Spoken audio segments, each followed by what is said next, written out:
지금 시각 7시 20분입니다. KBS.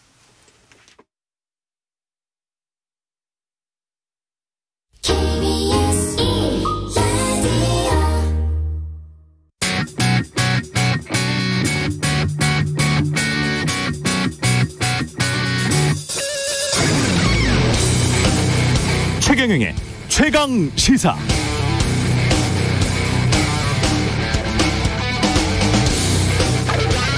네, 국정감사장에서 우리 정치인들이 말하는 태도를 비유하자면 이런 겁니다. 동물의 꼬리 끄트머리 일부분을 막 흔들어요. 국민들이 보기에는 이게 코끼리 꼬리로 보이기도 하고 소꼬리 같기도 합니다. 그런데 국감장에서 정치인들은 이 동물은 코끼리다, 이렇게 아예 선언합니다. 그러면서 실체적 진실을 밝히라고 소리치죠. 본인이 이미 코끼리라고 했으면서, 그리고는 코끼리 꼬리가 아니고 그게 소꼬리인 것 같다, 아니 하마 꼬리 같기도 하고, 아니 쥐꼬리일 수도 있다, 이렇게 말하면 화를 냅니다. 이게 어떻게 코끼리지 하마냐고 말이죠. 그러면서 또 실체적 진실을 밝히라고 국감장 증인들에게 소리치죠. 난해합니다. 실체적 진실을 밝히자는 건지 자신의 주장만 믿으라는 건지, 이런 행태가 뭐 한두 번도 아니고 한두 해도 아니지만 특히 이번 국감은 더 심한 것 같습니다. 국회의원이라는 직업이 다른 나라들 서구 민주주의 국회의원들 보면 그렇습니다. 물론 우리나라 국회의원들보다 말도 유창하게 논리적으로 잘하지만 그보다 그 사람들은 먼저 잘 듣더라고요. 국회에 나온 전문가, 관료, 증인들의 말을 꼼꼼히 듣습니다. 듣고 자신이 미리 공부한 걸 또 질문해요. 그리고 또 다시 듣습니다. 그러면서 대화를 합니다. 그러면서 국회의원도 국민들도 진실을 함께 찾아가지요. 고함, 짜증, 삿대질, 막말 또는 거짓 주장 듣기 위해서 국정감사 보는 유권자들 없습니다. 무엇보다 증인이나 참고인으로 나온 시민사회 전문가들, 기업인들, 관료들의 말도 들어볼 필요가 있는데 국회의원 본인 주장만 잔뜩 늘어놓다가 그 주장과 배치되면 화를 내죠. 왜 화냅니까? 본인 주장만 옳은 건가요? 그게 누구 꼴인지 본인도 사실 정확히 아직 모르잖아요. 국회의원들이 먼저 들어야 국민도 들을 수 있습니다. 무조건 본인 말만 하면서 국민들이 다 내 말을 믿을 것이다, 그런 생각을 갖고 있다면 그건 유권자들을 바보로 생각하면서 무시하고 있는 겁니다.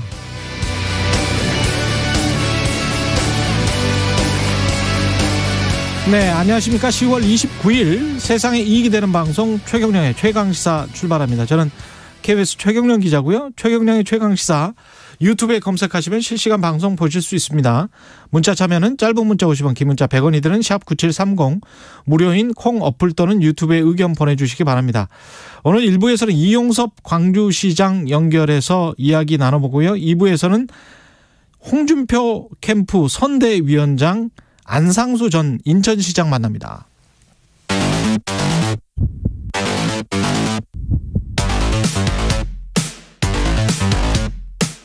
오늘 아침 가장 뜨거운 뉴스 언박싱.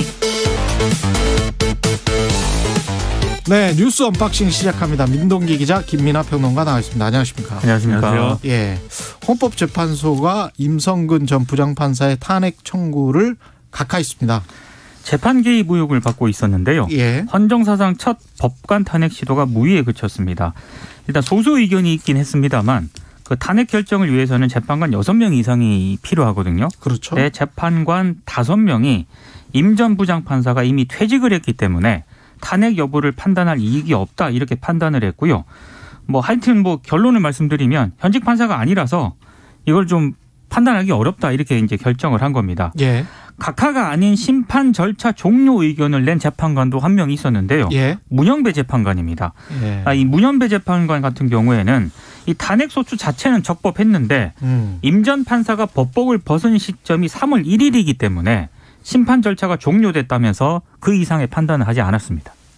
그러니까 이렇게 되면 이제 임성근 전 판사가 실제로 재직 중에 이제 일이 재판 개입이냐 아니냐, 그리고 그 재판 개입이라는 점에 있어서 위법이냐 아니냐, 이런 것들이 이제 따질 수 있는 여러 가지 이제 절차들이 다 이제 좀 어려워진 측면이 있는데요. 왜냐하면 지금 진행되고 있는 재판 개입 혐의에 대한 이 직권남용 재판도 있지 않습니까? 예. 그 재판도 지금 임성근 전 판사에 대해서는 이 당시에 재판에 개입할 권한을, 이제 합법적인 권한을 가지지 않고 있었기 때문에 그런 행위가 있었다 하더라도 그것은 죄를 물을 수 없다라고 하는 이 직권남용의 어떤 이 좁은 어떤 판결 있지 않습니까? 좁은 그렇죠. 판례. 예. 그걸 적용해가지고 1, 2심에서 이제 무죄가 나오고 있는 그런 상황이기 때문에, 그럼 이거를 그러면 어디서 어떻게 단죄할 것이냐에 대한 그런 문제가 지금 사라질 수가 있어요. 근데 다행인지 방금 말씀하신 대로 소수 의견이 있었고 헌법재판소에서는 예. 그 소수 의견에서는 이게 어쨌든 부적절한 행위였다라는 것은 분명하게 이제 드러나고 있는데, 이게 어쨌든 탄핵이라든지 이런 형태로 전 이 명확한 결론으로 나왔으면 예.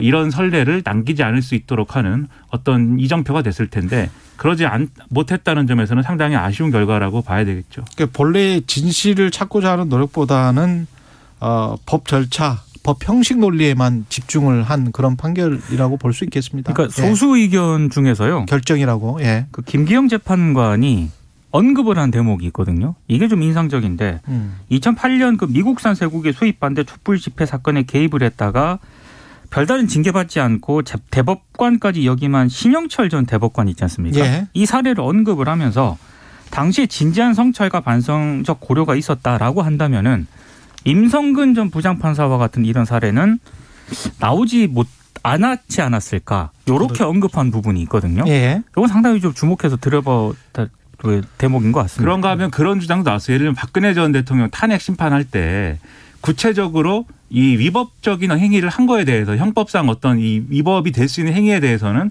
국체적 판단을 안 하지 않았느냐. 마찬가지다. 그거는 이 사건에 대해서도 이런 반론도 제기가 되고 좀 논란이 있다 보니까 이미선 재판관의 경우에는 이런 의견을 냈습니다. 이게 탄핵 심판 중에 공무원 신분을 상실하더라도 본안 판단을 거쳐서 위헌 확인을 할 수 있도록 하든지 탄핵 소추 대상자의 의심행위 관련 시효를 도입하든지 이런 대안적인 입법 정리가 필요하다. 이런 제안도 이제 하고 있거든요. 그래서 이런 것들에 대해서는 추후에 이제 좀 검토해 볼 필요가 있을 것 같고요.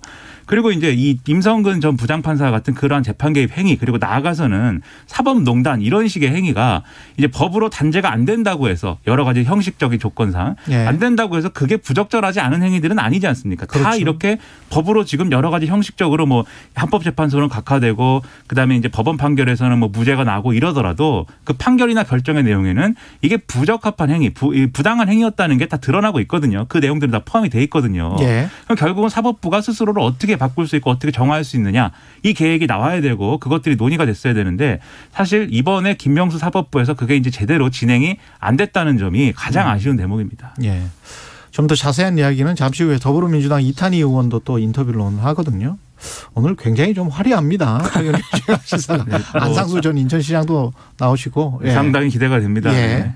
이재명 후보는 음식점 허가 총량제 발언을 해서 정치적으로 지금 논란이 되고 있습니다. 이게 지난 27일에요. 소상공인 자영업자들하고 간담회를 가졌거든요. 예. 이 자리에서 이재명 후보가 식당을 열었다 망하고 해서 이제 개미지옥 같다. 그래서 음식점 허가 총량제를 운영해 볼까 하는 생각도 있다. 이렇게 얘기를 합니다. 근데 이제 이걸 가지고 여러 좀 비판이 좀 제기가 되니까 예. 어제 같은 경우에는 당장 시행하겠다는 그런 이야기는 아니었다. 이렇게 해명을 했는데 고려하고 있다. 그냥. 그렇습니다. 예. 그러면서도 포화 상태인 현재 자영업 규제 방안의 필요성은 강조를 했습니다. 한글은 물러서긴 했습니다만 어찌됐든 정부 차원에서 대안이 필요하다 이런 점을 강조를 하고 있는데요. 그러면서 이제 이렇게 얘기를 합니다. 예. 불나방들이 촛불 향해서 모여드는 건 좋은데 너무 지나치게 가까이 가서 촛불에 타는 일은 막아야 한다. 그게 국가 공동체를 책임지는 공직자들의 책임이다.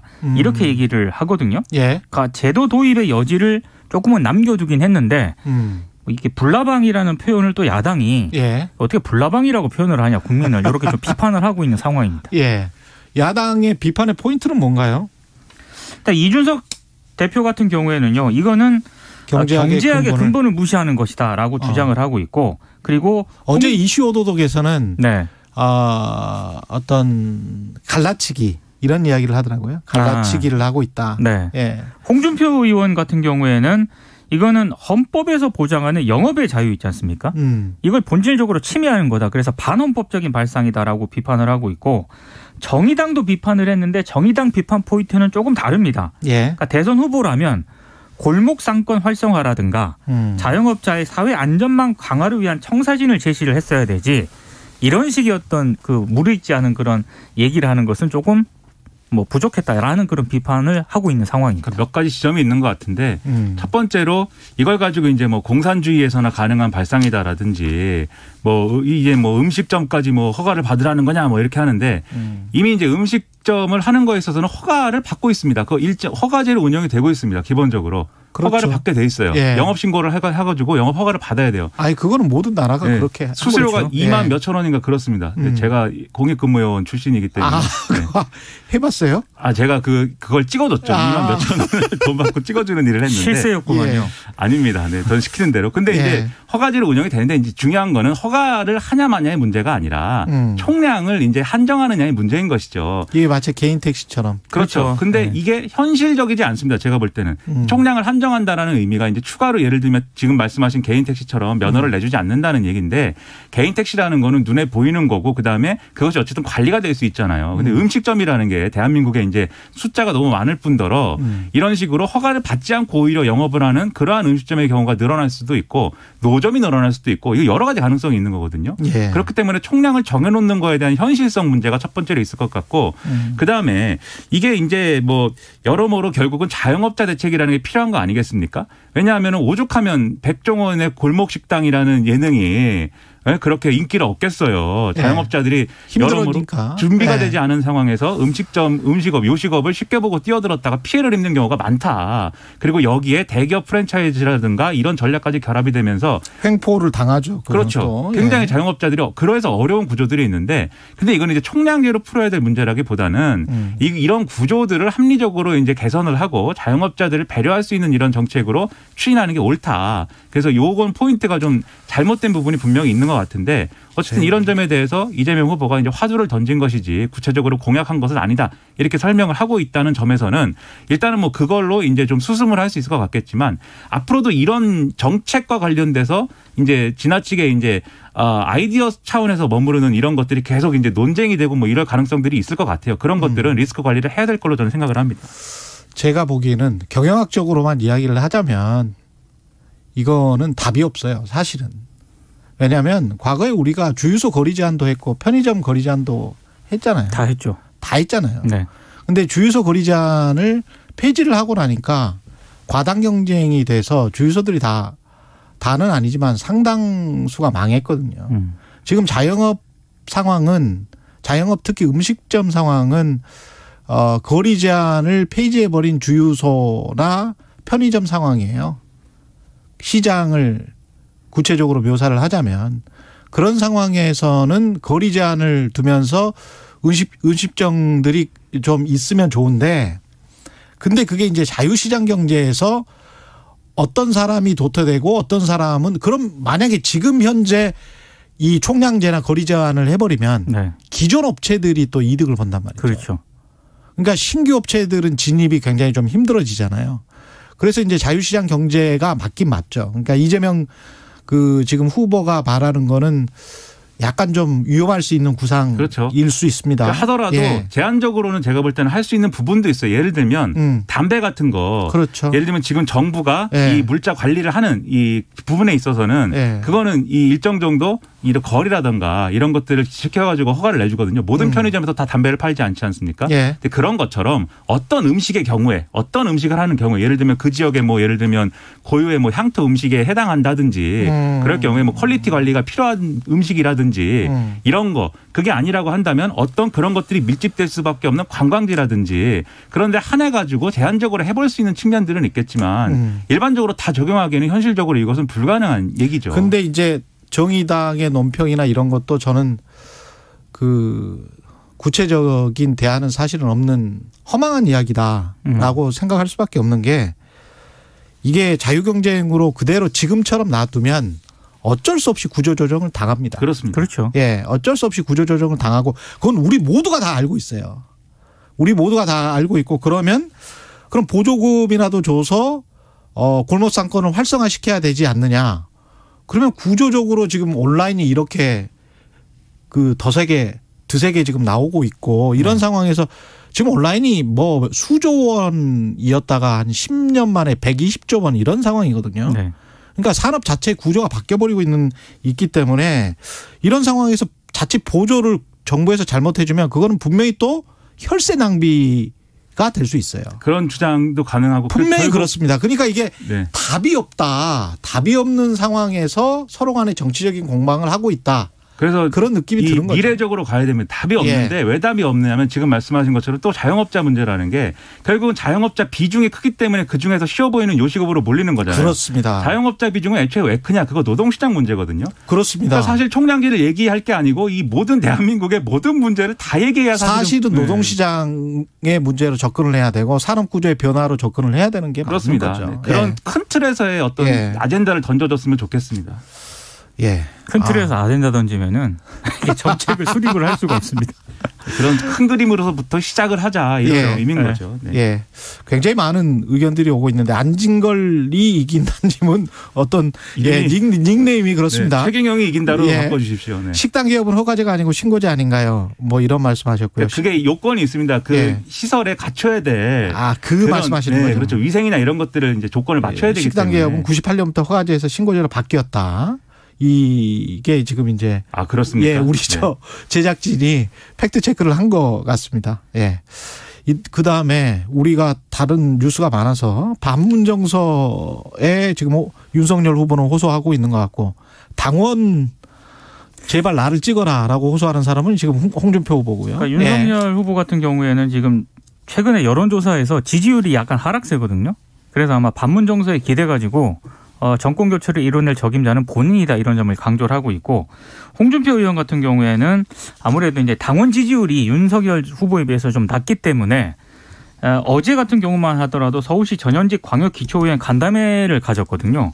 근데 좀 특징적인 게 노인과 관련된 정책을 좀 어제 좀 많이 좀 얘기를 했습니다. 그래서 이게 왜 노인 관련 얘기를 많이 얘기했냐 이렇게 보면 최근 각종 여론조사를 보면은 홍준표 의원이 60대 이상 지지율에서 윤석열 전 총장한테 좀 많이 밀려요.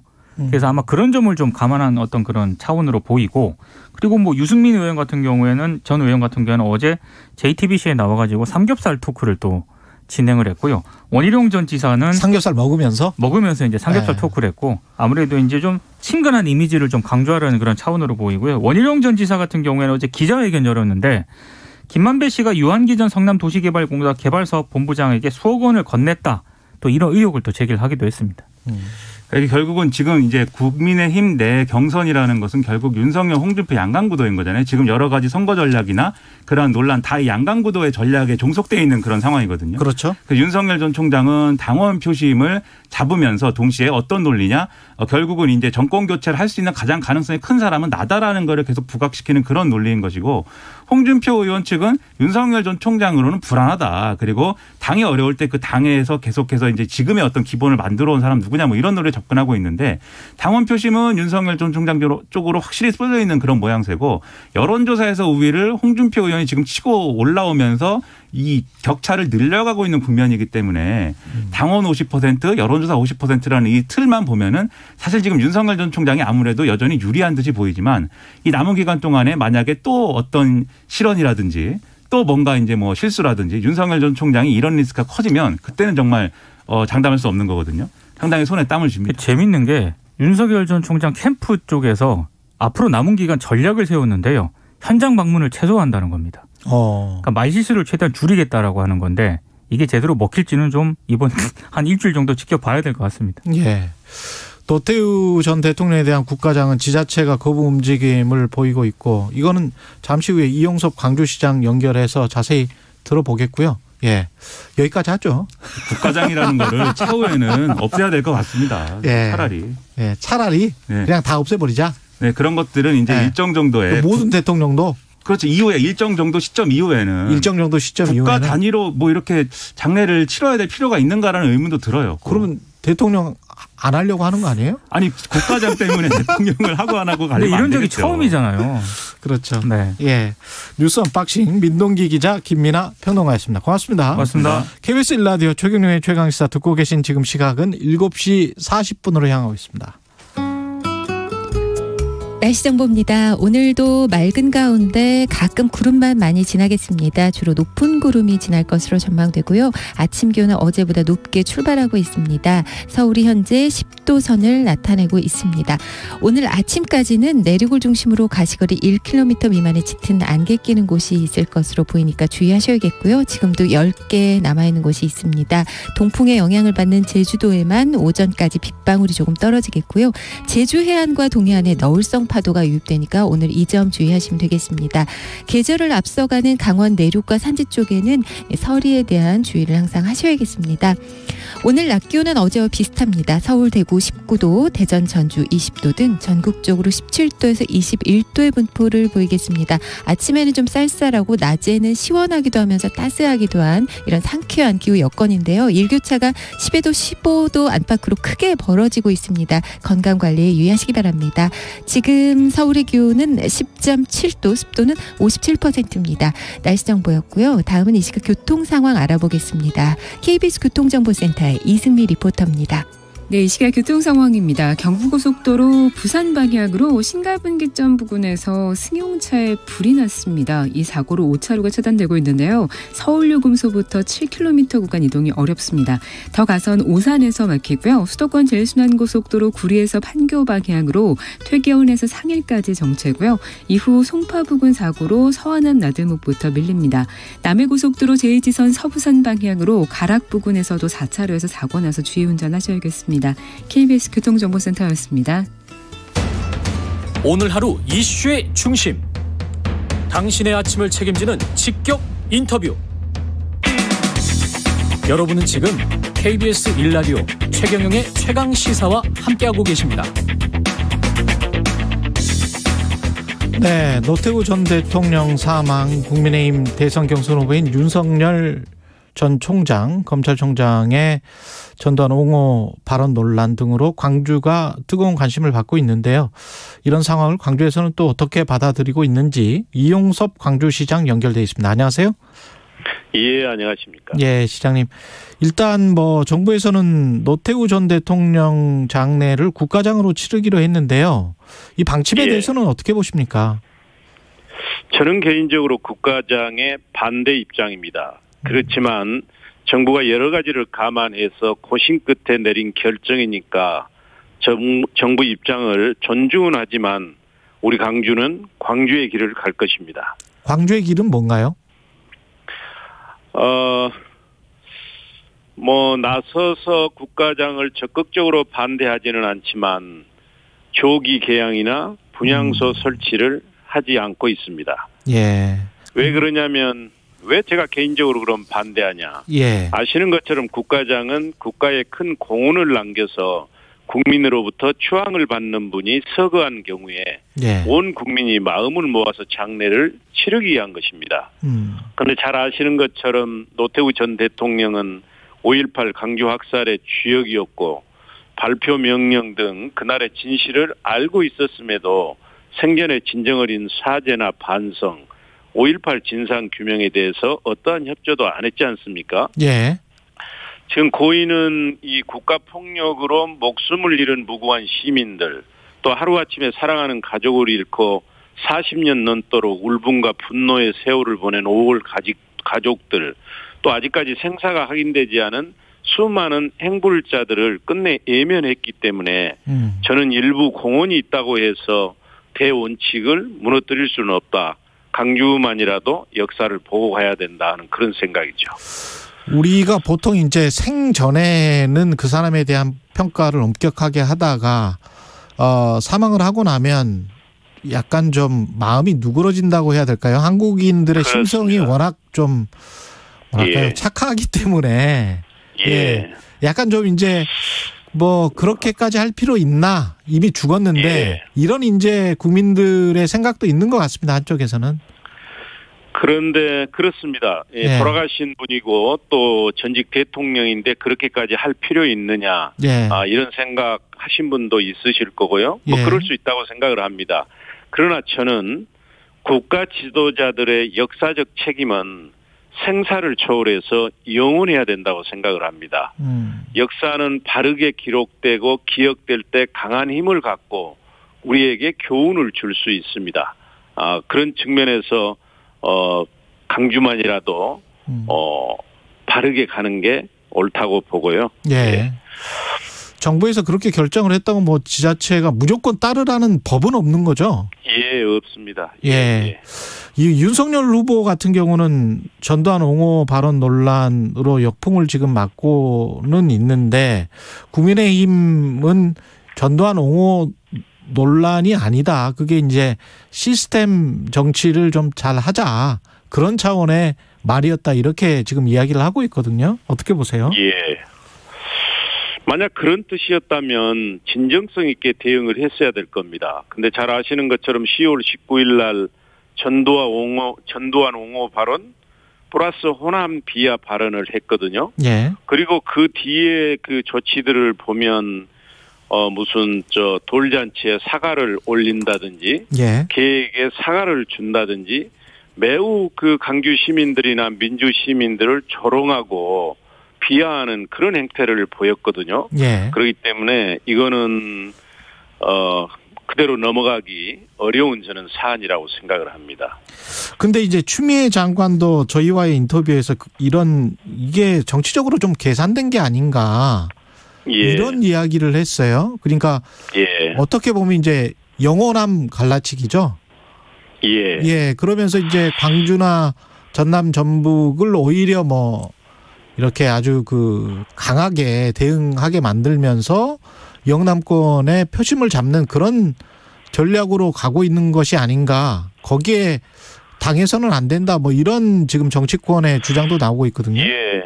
저도 그런 의견에 그 생각을 같이 하고 있는데요. 예. 이분이 19일 날 이제 전두환 옹호 발언, 호남 비하 발언하고 2주나 지났지 않습니까? 예. 그리고 정작 당사자인 강주에서 이렇게 간절하게 절실하게 오지 말라고 하는 것 하고 있는데도 당내 경선을 앞두고 강주를 오겠다고 하는 것은 다분히 계산된 것이고 당내 경선에서 유리한 고지를 점령하기 위한 선거 전략이고 정치적 노림수가 있다고 봅니다.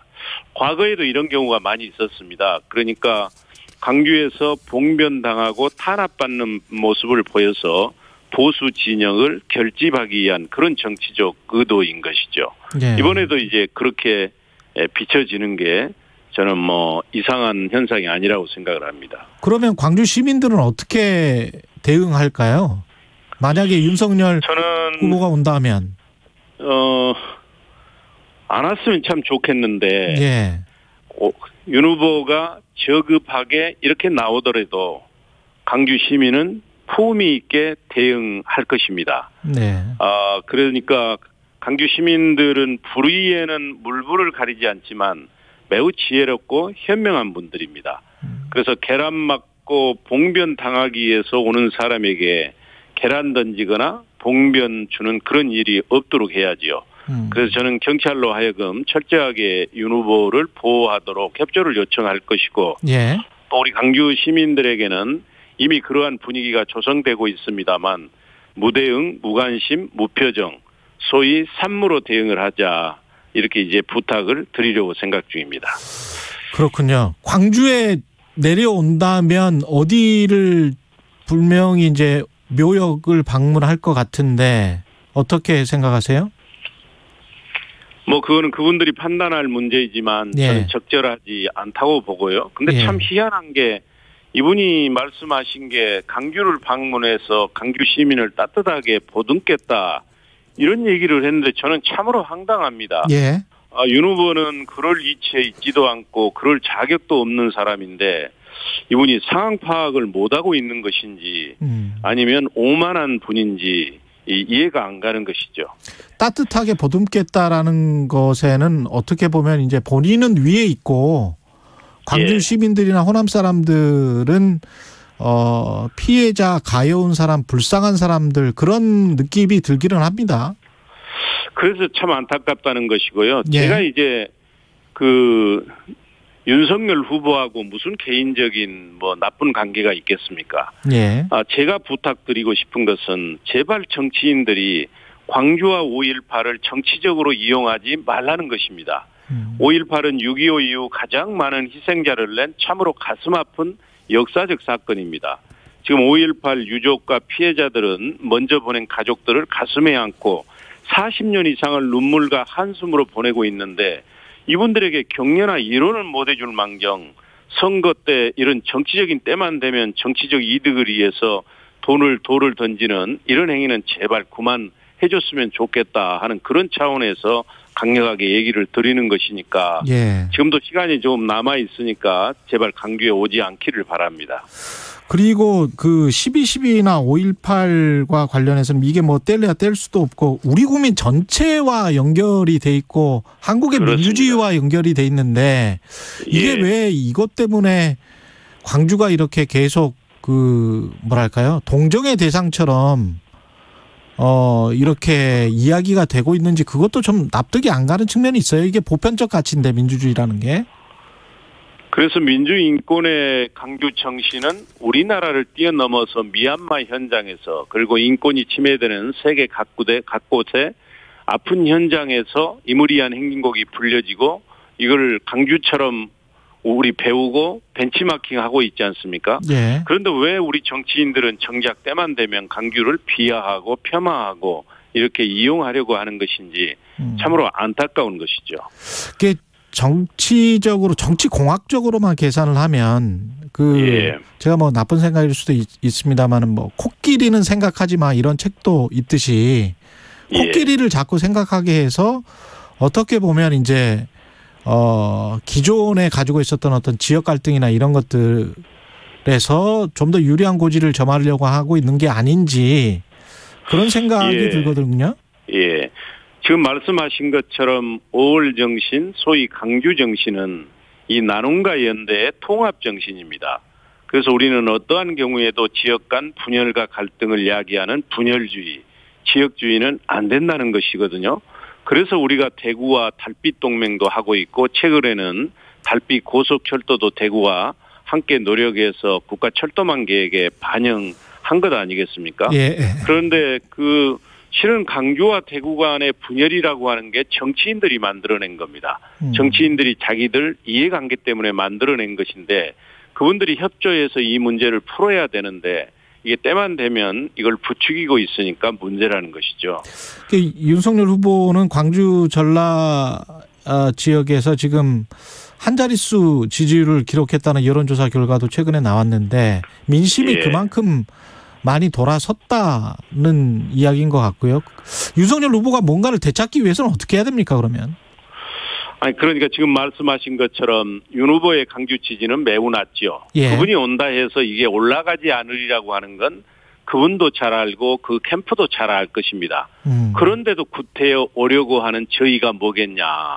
그건 어차피 강주와도 강주 지지는 올라가지 않는데 그럼 여기에 낮은 지지, 여기에서 핍박받는 모습을 보여서 이제 다른 쪽에서 회복하겠다는 거라고 이미 제가 말씀을 드렸고요. 예. 이제 물론 그분이 어떻게 해야 되냐 하는 것은 그쪽 캠프에서 알아서 할 일이지만 제가 이제 마음으로 뭐 조언을 하자면 12.12 군사 쿠데타나 5.18 학살에 대해서 확실하게 비판하고 부정하는 윤 후보의 제대로 된 역사관, 역사인식을 먼저 밝혀야 할 것입니다. 예. 그리고 나서 진정성 있는 사과나 행보를 보여주고 광주에 온다면 광주 시민이 반대할 이유가 없습니다.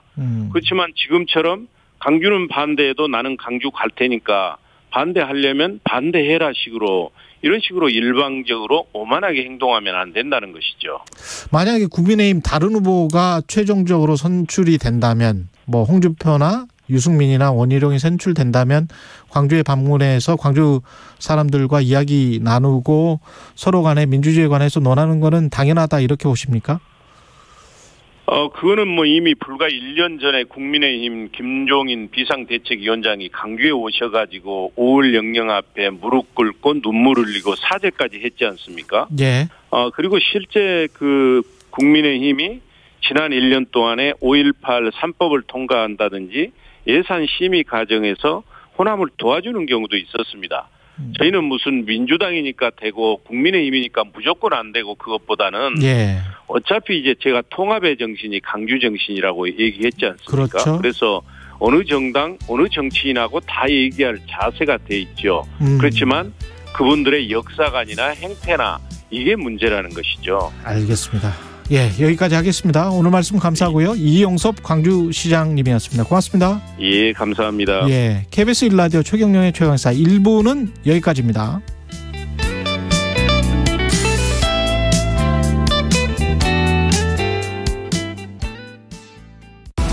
어느 날 A기업 김대리에게 도착한 지인 사칭 이메일. 열어보는 순간 당신의 모든 자료가 암호화되었습니다. 바로 랜섬웨어. 비대면 시대, 급증하는 사이버 범죄로부터 기업을 지킬 방법은 없을까요? 대한민국이 지켜드리겠습니다. 중소기업 정보보호 컨설팅부터 보안제품 지원까지 비용 부담은 내리고 정보보호는 더 든든하게 중소기업 정보보호 서비스를 신청하세요. 검색창에 지역정보보호센터. 이 캠페인은 과학기술정보통신부 한국인터넷진흥원 지역정보보호센터가 함께합니다. 큰 200톤이랑 60톤을 갖다 누르니까 그 배가 그냥 깔아앉은 거죠. 2021 KBS 연중기획 기억을 기록하다. 1980년 1월 23일 거진 앞바다에서 200톤급이 60톤급을 배를 타넘어온 겁니다. 저희 형님이 조병섭이라고 이제 경찰 했는데 경찰이 8명이고요. 군 업무를 해온 해강 군인이 9명 이래가고 17명입니다. 그때 당시에는 전두환 군권전들이 이제 들어온 지 얼마 안 되잖아요. 그래서 저희들이 유가족들이 어떻게 할 수 있는 힘이 없었습니다. 본인들은 날씨가 흐리고 파도 치고 이랬다 그랬는데 저희들이 이제 그때 기상 조건을 적어 조사해 보다 보니까 그런 일이 없었습니다.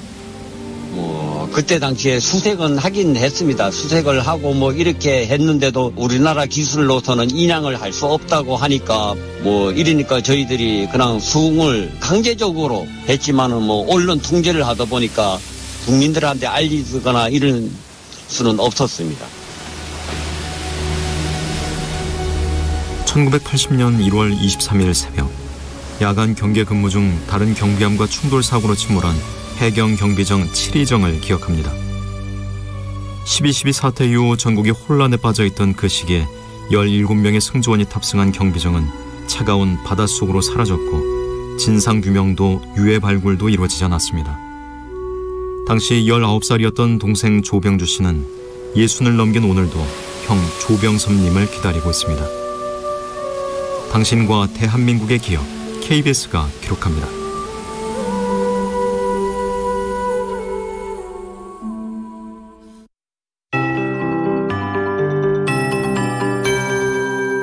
KBS 58분 날씨.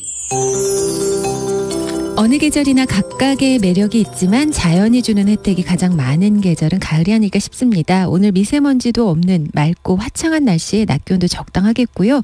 아침 기온도 어제에 비해 또 평년에 비해 조금 높게 출발하고 있습니다. 모레까지 아침 공기 비슷하겠습니다. 서울이 현재 10.5도, 성산의 기온이 18.7도로 전국에서 가장 높습니다. 이외에 대구, 대전이 7.5도, 전주 9.4도고 대관령이 영하 1도로 가장 낮은 기온인데요. 이렇게 저온인 강원 내륙과 산지에는 서리가 내리는 곳이 있겠습니다. 농작물 냉해 피해 없도록 유의하셔야겠습니다. 오늘 전국이 대체로 맑겠고 가끔 높은 구름만 지나겠습니다. 아침까지는 안개 끼는 곳이 있겠고요. 아침엔 좀 쌀쌀한데 낮에는 상쾌한 기상 여건 보이겠습니다. 낮 기온 17도에서 21도로 서울과 대구가 19도까지 오르겠고 강릉 18도, 대전, 전주 20도 예상하고 있습니다. 일교차가 10도에서 15도 안팎으로 크게 나겠습니다. 그리고 제주 해안과 동해안에는 너울성 파도가 유입되니까 당분간 주의하셔야겠고요. 그리고 오늘 제주도에는 약간의 빗방울이 오전에 떨어질 가능성이 있습니다. 지금 서울의 기온은 10.5도, 습도는 59%입니다. KBS 58분 날씨 강혜종입니다.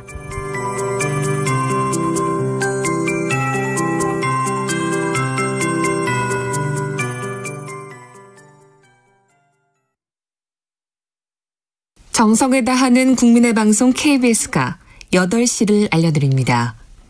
AM 711kHz, FM 97.3MHz, KBS 1라디오입니다.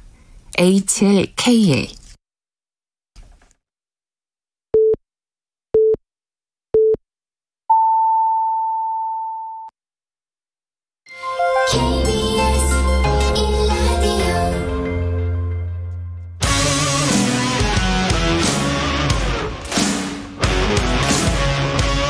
오늘 하루 이슈의 중심 최경영의 최강시사. 네, 다음 주 국민의힘 대선 후보 최종 선출 앞두고 후보 간 세대결 막판 신경전 뜨겁습니다. 외형 강화하고 있는 윤석열 후보, 그리고 대세론 강조하고 있는 홍준표 후보, 양강 구도로 진행되는 거는 확연히 보이고요. 오늘은 홍준표 후보 캠프의 안상수 공동선대위원장 나와 계십니다. 안녕하세요. 네, 안녕하십니까. 감사합니다. 지금 엎치락 뒤치락 하는데 여론조사에서 홍준표 후보가 윤석열 후보를 여론조사에서는 앞서고 있다. 이거는 꽤 일관되게 최근에는 나오고 있는 것 같습니다. 예, 그렇습니다. 이제 국민 여론조사. 저희들이 이제 결정은 우리 당원님들 50%, 국민 여론조사 50%인데 국민 여론조사가 지금 골든 크로스가 지난 지는 한 일주일 정도 된 것 같고 워낙에도 선거에서 골든 크로스를 지나면은 밑에서 치고 올라가는 그런 게 세거든요. 힘이. 근데 지금은 뭐 각종 여론조사에서도 그렇고 분명한 것은 뭐 하여간 지금 5% 정도 전후는 올라가 있는데 일부 조사에서는 뭐 15% 차이까지 된 것도 있다고 그래요. 예, 저희들 발표된 것도 봤습니다만. 왜 근데 안상수 위원장님은 홍준표 후보를 선택을 하신 겁니까? 아니면 선택을 당하신 겁니까? 뭐 이제 저희들이 8강 후보로 같이 활동을 하고 또 홍준표 후보는 제가 이제 26년간 같이 정치를 했습니다만 이제 8월 그러니까 10월 8일 날 결정이 되고 나서 10월 10일 날 저한테 이제 밤에 전화를 했어요. 뭐 전화 그 전에도 가끔은 했습니다만 좀 도와달라 그래서 뭐 저는 그날 마침 이재명 후보가 민주당에서 당선되는 바람에 이거는 홍준표만이 이재명을 꺾을 수 있겠다 이렇게 판단을 했습니다. 그래서 뭐 이것저것 뭐 깊은 생각 없이 이거는 정권 교체를 위해서 홍준표를 해야 되겠다 이렇게 판단을 한 거죠. 왜 홍준표만이 이재명을 꺾을 수 있다고 생각하세요? 지금 이재명이 어쨌든 부동산 비리에 연결이 돼 있는 그런 사람인데 뭐 지금 뭐 국감을 자꾸 안 하려고 그러고 자꾸 덮으려고는 하지만 국민들은 그런 의혹을 지우지 않을 겁니다. 뭐 사실이니까 그것이. 따라서 이재명 후보 측에서 보면 우리 국민의힘 후보 지난번엔 뭐 그냥 불문곡직하고 그냥 국민의힘 게이트라고도 얘기하지 않았어요. 그러니까 이재명의 작전이라고 보면은 이제 우리 후보, 우리 측 국민의힘 후보한테 뭘 좀 덮어 씌워가지고 물타기를 하려고 그럴 겁니다. 그런 일은 과거에도 많이 있었고요. 그런데 마침 우리 윤석열 후보는 뭐 참 좋은 후보이긴 한데 지난번에 보면은 이제 그 김만배라고 대장동 사건의 주역이죠. 그 친구의 누나가 우리 그 윤석열 후보의 부친의 자택을 매입하지 않았어요. 예, 중앙지검장 시절에. 그렇습니다. 2019년. 그건 팩트죠. 팩트 본인들 다 인정한 건데 만에 하나 뭐 내년 3월 선거 직전에 김만배가 나타나서 사실은 우리 누나한테 내가 사라고 그랬고 그거는 저 윤석열 총장한테 뭐 이렇게 같이 서로 소통이 됐다. 그리고 뭐 거짓말로 그래도 뭐 뒷돈을 좀 줬다든지 무슨 뭐 다운 뭐 계약서 썼다든지 이런 식으로 해버리면 이건 망해버리는 거예요. 그건 뭐 완전히 망하는 거거든. 근데 국민의힘이 망한다. 그렇지. 그러니까 그런데 그런 일이 과거에도 있었단 말이죠. 이제 우리 이회창 대통령 후보 시절에 2번이나 김대엽. 그렇지. 김대엽 사건도 있었고 무슨 기안건설이라고 그래서 돈 주지도 않은 걸 줬다고 그래가지고 선거는 망했는데 그 사람들 구속이 됐거든요. 그러니까 선거 망하면 구속된다면 무슨 소용이 있겠어요. 그래서 저는 이제 윤석열 후보에 대해서 우리 야당의 그야말로 정권교체의 꿈을 쭉 이어나가게 해준 데 대해서는 고마운 마음을 가지고 또 그래서 초기에 대세론이 형성이 되고 많은 우리 당원들이 혹은 국회의원들이 가서 있지만 결국은 이제 나중에는 큰 위험이 있다. 저는 이제 제 자신이 선거를 10여 번 치르고 예. 대통령 선거도 중심 인물로 한 뭐 5번 치렀습니다만 그런 그 미래를 이렇게 보면은 우리가 사전에 그런 개연성을 차단시키는 것이 중요하다. 따라서 민주당이 뭐 선거는 잘 치르잖아요. 근데 돈도 있겠다. 뭐 정보력도 있겠다. 따라서 그런 위험에 자유로운 홍준표는 5년 전에 검증이 됐고 또 주변에 그런 일이 없습니다. 현재는 예. 그저 막말 프레임 정도인데 지금은 뭐 이재명은 뭐 쌍말 프레임이 있기 때문에 함부로 못하니까 결국은 예. 우리가 강하다 이렇게 생각을 한 거죠. 그 여론조사는 윤석열 후보와 비교해서 그렇게 나오고는 있습니다만은 당원들 마음은 어떠십니까? 캠프에서 보기에. 이제 당원들이 이제 처음에 윤석열 대세론 때문에 그쪽이 마음이 많이 가 있었던 것은 사실입니다. 예. 저희들이 이제 8강에서 4강으로 할 때 38만 명의 유권자였었어요. 그런데 그때 이제 뭐 좀 뒤졌던 것은 사실인데 네.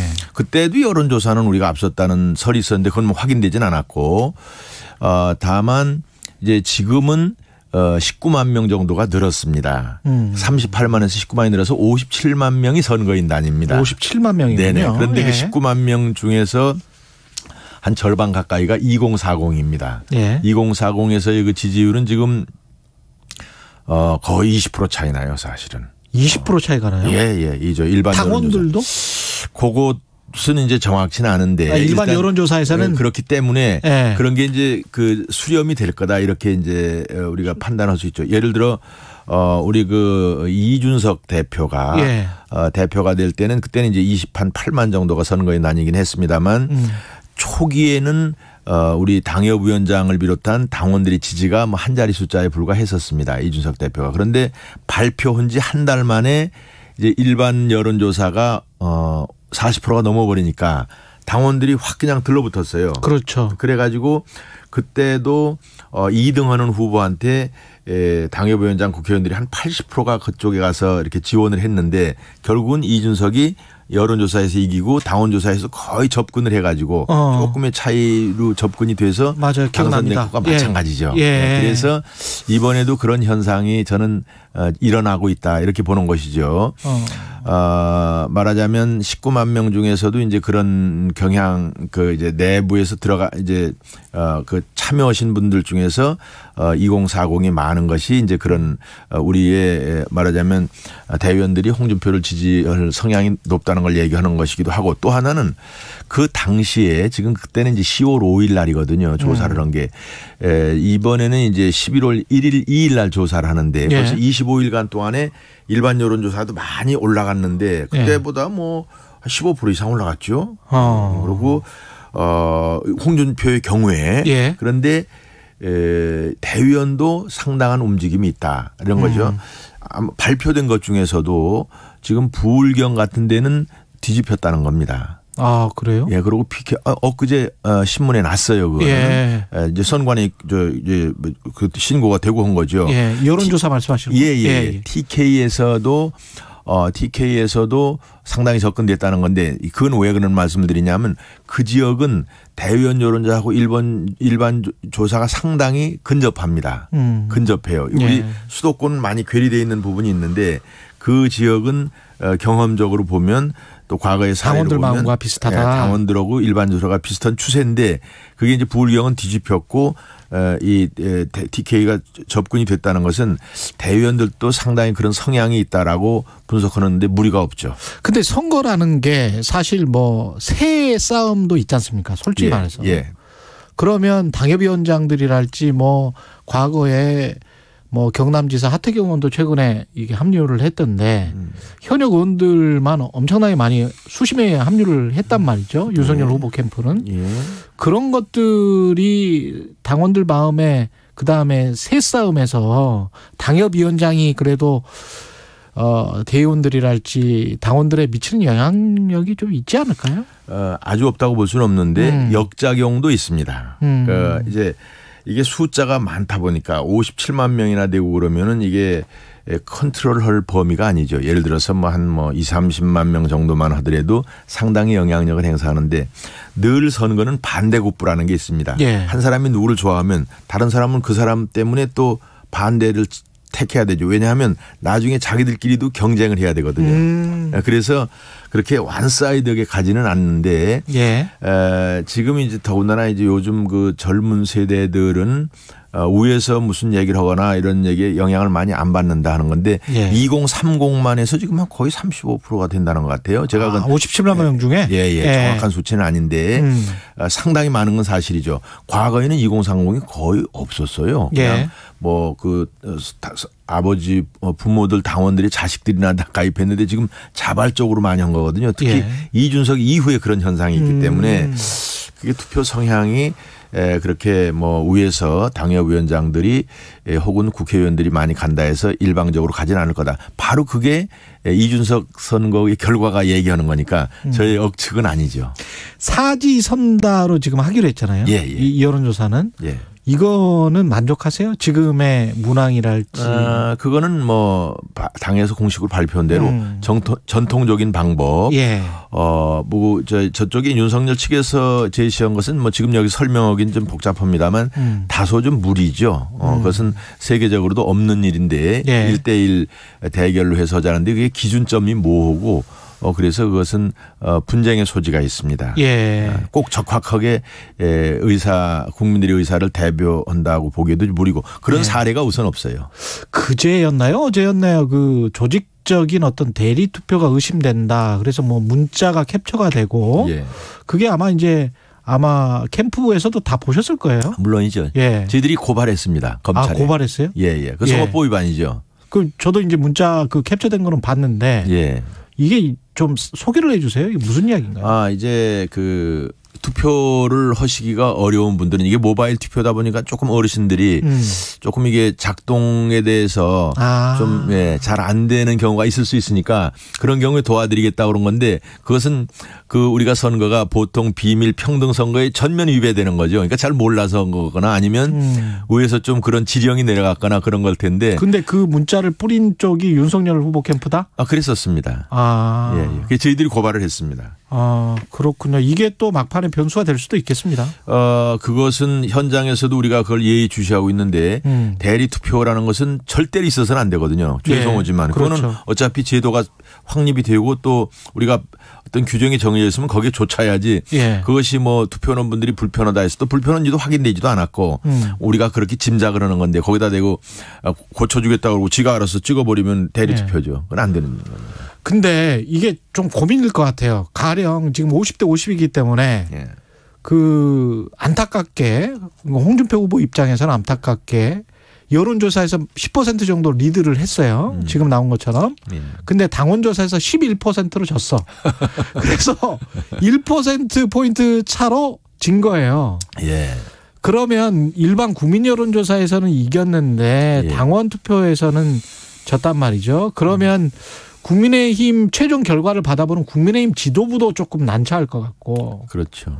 홍준표 후보 입장에서도 이게 비슷한 사례가 이명박 박근혜 그 2007년이었나요? 비슷한 있었던 것 같은데. 이 정도로 이렇게 괴리가 있었던 건 아니었을 것 같고. 근데 현재 이제 그 아주 좋은 지적을 하셨는데 우선은 이게 이제 당원님들께서 일반 여론조사에 수렴을 할 거다라고 저는 믿고 있습니다. 왜 그러냐 하면 우리가 정권 교체를 하는데 당원 투표로 하는 건 아니거든요.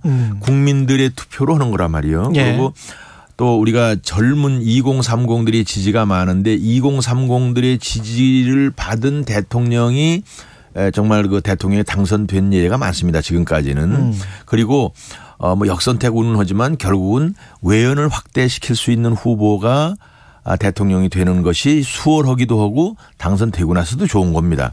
우리 당이 아무리 똘똘 뭉쳐도 맥시멈 35%입니다. 이길 수가 없습니다. 따라서 우리 시청하시는 우리 당원 여러분들께서도 일반 여론이 높은 건 확실하기 때문에 그쪽으로 당원 여러분께서도 많이 지지해 주시라는 부탁을 드리는데 다만 지금 현상으로 봐서 이제 아까 앵커님께서 상정하시는 그런 경우까지는 가지 않을 것 같습니다. 말하자면 이제 지금 지금 하여간 발표된 거는 5%에서 10% 앞서고 저는 일반 여론조사가 10% 차이까지 갈 거라고 확실합니다. 왜냐하면 지금 이제 추세선이 그런데 이제 이 선거 때가 되면은 중도층이 움직입니다. 이제 여론조사상에서도 중도층이 네.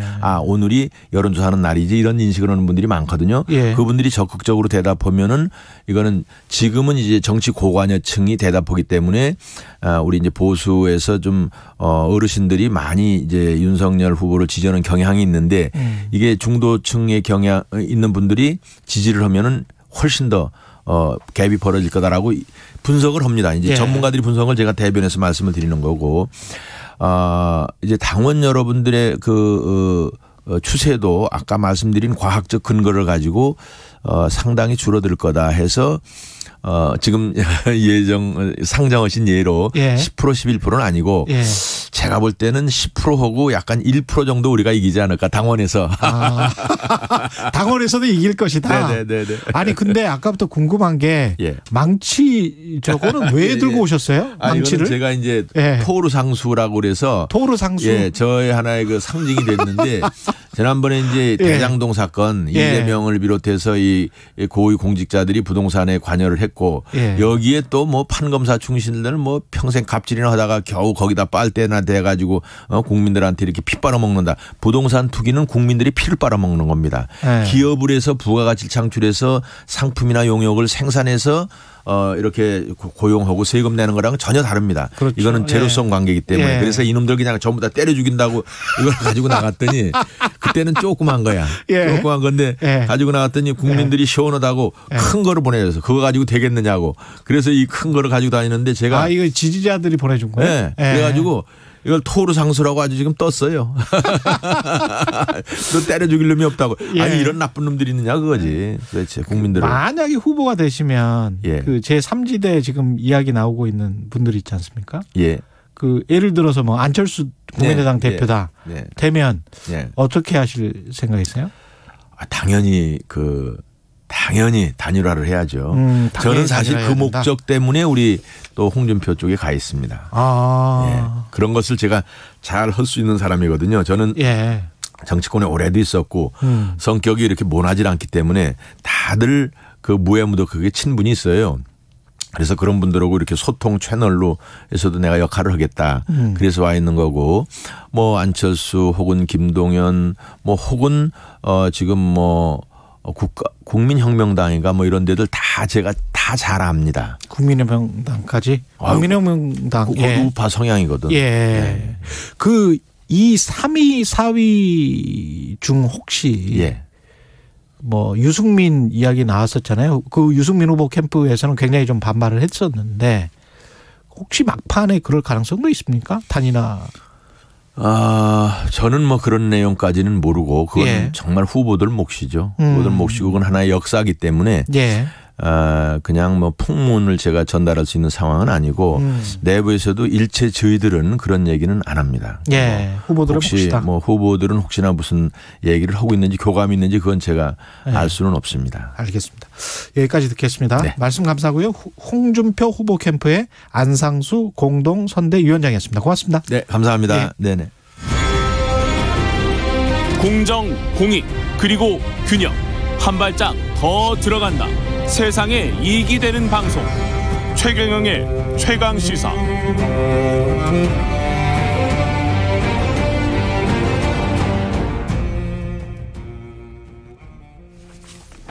네. 사법농단에 연루된 임성근 전 부장판사 탄핵소추 헌법재판소가 각하를 했습니다. 국회가 올해 2월 헌정사상 처음으로 복관인 임 전 부장판사에 대한 탄핵소추 결정한 지 8개월여 만에 나온 결론인데요. 판결의 의미, 결정의 의미, 임 전 부장판사에 대한 탄핵소추를 주도한 더불어민주당 이탄희 의원님 연결되어 있습니다. 안녕하세요, 의원님. 네, 안녕하세요. 이탄희입니다. 일단은 각하가 어떤 결정인지 잘 모르시는 청취자분들도 있을 것 같은데요. 각하가 어떤 결정입니까?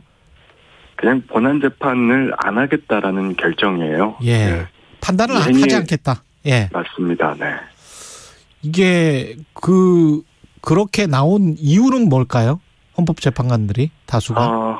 이제 좀 구체적으로 말씀드리기 시작하면 이제 여러 가지 말씀을 드릴 수 있는데요. 일단 의견이 5대3으로 갈렸다는 5대3으로 갈렸다. 예. 네, 그래서 5명은 각각 의견, 3명은 본안 판단을 해야 된다. 그런데 본안 판단을 해보면 이것은 중대한 헌법 위반 행위가 맞다. 예. 그렇게 5대3으로 갈린 상태고요. 각각 의견의 이제 가장 중요한 근거는 재판하는 도중에 임성근 판사 임기가 끝났다. 그래서 더 이상 진행하는 게 큰 의미가 없지 않냐, 이제 이런 의견이었습니다. 이게 어떤 점에서 아쉬운 결정이라고 생각하세요? 저는 이제 국회에서 헌정사상 첫 법관 탄핵 소추를 할 때는 그만한 이유가 있지 않았겠습니까? 그렇겠죠. 예. 네, 이게 대한민국 판사들에 대한 민주적 통제가 전혀 이루어지지 않고 있다는 점, 또 양승태 사법농단이라고 하는 사건이 헌정사상 유례가 없는 아주 비극적인 사건인데 이것에 대해서 공적인 확인이 전혀 없다 보니까 언론상에서 이제 정치인들의 어떤 말 공방 이런 것들만 계속해서 반복되고 있지 도대체 명확한 기준이 생기지 않는다. 그래서 좀 정리를 하자는 취지였거든요. 그랬죠. 그리고 그걸 법적으로 판단을 딱 받으면 그러면 이제 사법부의 판사들도 좀 경각심을 갖고 재판 행정에 임하지 않을까 뭐 이런 생각 아니었습니까? 맞습니다. 그래서 이제 개인 한 명을 탄핵하는 것을 넘어서는 의미가 있기 때문에 탄핵 소추를 했던 것인데 헌법재판소는 그런 헌법소의 어떤 큰 의미에 집중하기보다는 법 기술자적인 판단에 머물렀다. 좀 이런 생각이 들어서 매우 아쉽습니다. 법 기술자로 머물렀다. 근데 이제 이 혐의 자체가 임 전 부장판사, 임성근 부장판사가 박근혜 대통령 세월호 7시간 행적을 추측한 칼럼으로 기소된 일본 산케이 신문 서울지극장 판결문 작성에 개입을 했다는 사실이 이제 그 사실은 드러났거든요, 사실. 그렇죠. 예. 근데 그 1, 2심 기소됐고 1, 2심에서도 재판에 개입할 권한이 없기 때문에 개입했더라도 죄를 물을 수 없다는 논리로 무죄가 선고됐어요. 네. 그리고 이제 이게 대법원 심리가 진행 중에 헌법재판소에 이런 결정이 나왔기 때문에 분명히 대법원 심리에도 영향을 주겠죠. 줄 수도 있고요. 예. 그런데 이제 국민들 입장에서 저는 생각을 해봤어요. 예. 얼마나 답답하고 화가 나실까. 예. 그러니까 직권남용이 안 된다는 이유가 재판 개입할 권한이 애초에 없다는 건데 권한이 없는 일을 했으면 더 큰 잘못이잖아요. 그러니까요. 예. 그래서 근데 무죄라니. 예. 그리고 국회에서 역사상 처음으로 탄핵 소추를 하는 이런 노력까지 했는데 헌법재판소에서는 판단을 회피하다니 얼마나 속이 타실까. 그런 생각 한번 해봤습니다. 제 기자 입장에서는 그러니까 가령 기자가 기사를 가지고 영업을 하거나 뭐 압력을 행사해서 뭐 인센티브를 받아 먹거나 뭐 이러면 안 되는 거잖아요. 그 사람들의 업무가 아니잖아요. 그렇죠. 예. 근데 그런 일을 했는데 그런 일을 하는 거는 당신들 업무가 아니기 때문에 그 죄를 물을 수 없다. 이런 논리잖아요. 이게 지금. 그렇죠. 이게 뭔가요? 이거는 정말 법률 기술자들 아니면 이게 빠져나갈 수 있습니까? 이런 게? 참, 네. 저도 뭐라고 드릴 말씀이 없습니다. 그래서 이제 저희가, 각고의 노력을 해서 굉장히 쉽지 않았거든요. 탄핵소추하는 게. 네. 당 내에서도 또 정치권 전체적으로도 쉽지 않은 과정이었는데. 그걸 듣고 소추안을 의결을 했던 것인데, 많이 아쉽습니다. 예. 근데 이제 5대3이라고 아까 말씀하셨는데 그 헌법재판관은 9명이고 한 분인 문영배 재판관은 이탄희 의원님도 아마 잘 아실 거고요. 저도 사실은 한 10여 년 전에 굉장히 오랫동안 인터뷰를 한 재판관입니다.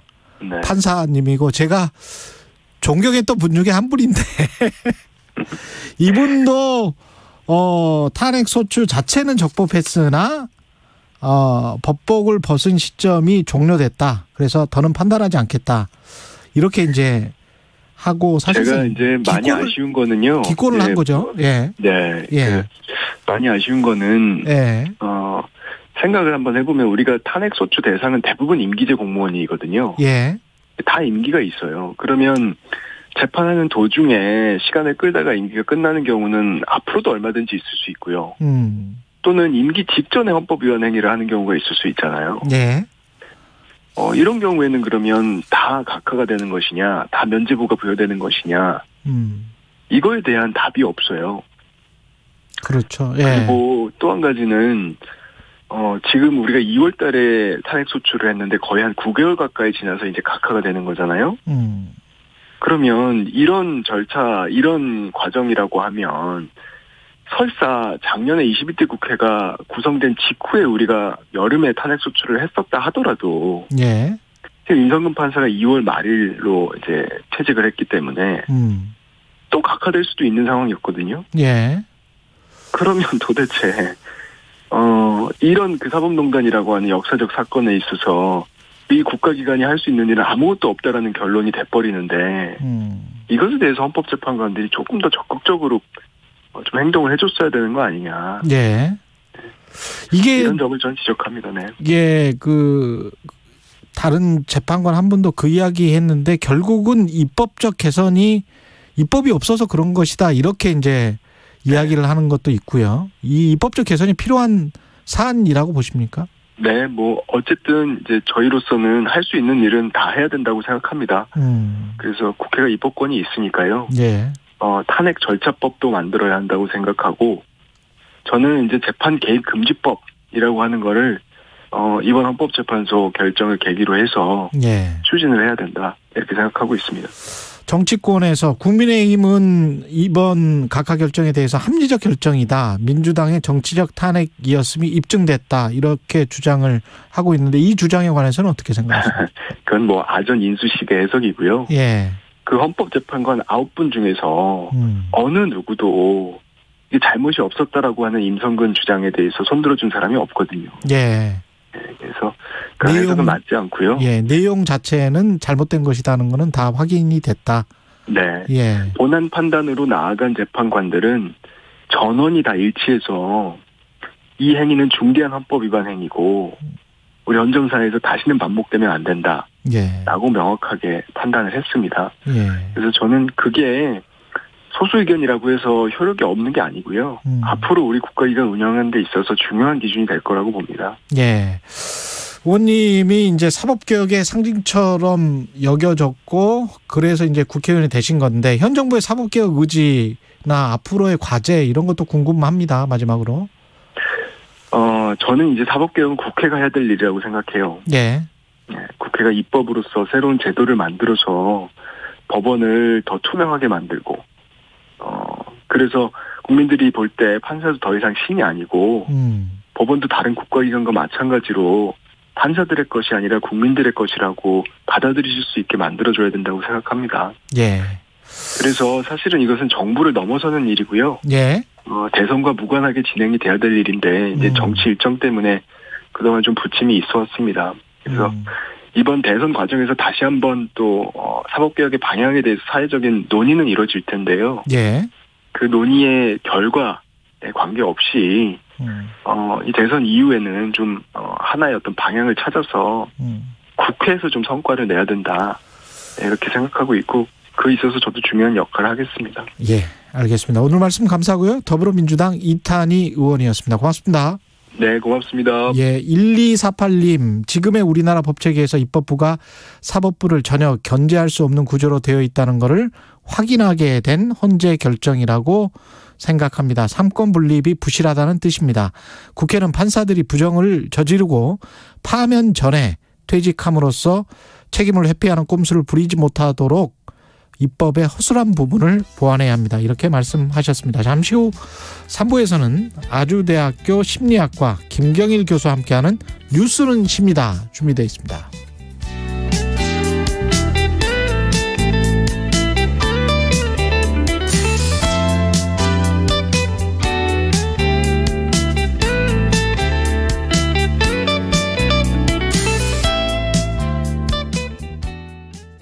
잠시 후 8시 반부터 일부 지역국에서는 해당 지역 방송을 보내드립니다. C'est une chanson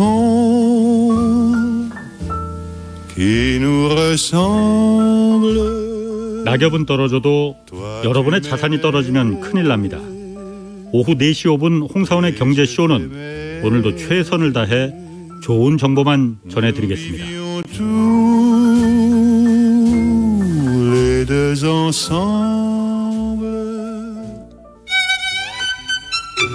깬다. 확 깬다. 주진우 라이브는 시사 프로그램의 한계를 확 깬다. 깨는 시사, 깨어있는 시사. 매일 오후 5시 5분 KBS 1라디오 주진우 라이브. 지금 시각은 8시 30분입니다. KBS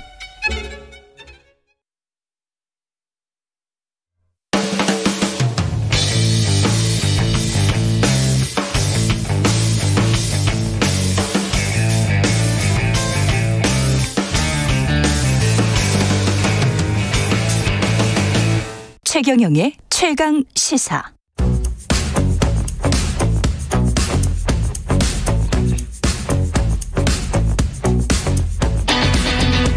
심리로 들여다보는 세상 이야기. 뉴스는 십니다.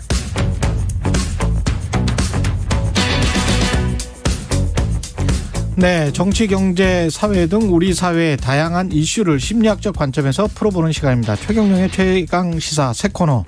예, 많은 분들이 좋아하고 계십니다. 뉴스는 십니다. 아주대학교 심리학과 김경일 교수님 나와 계십니다. 안녕하세요. 네, 안녕하세요. 예, 오늘은 새로운 미디어인데 SNS는 뭐 요즘 대부분의 사람들이 다 쓰잖아요.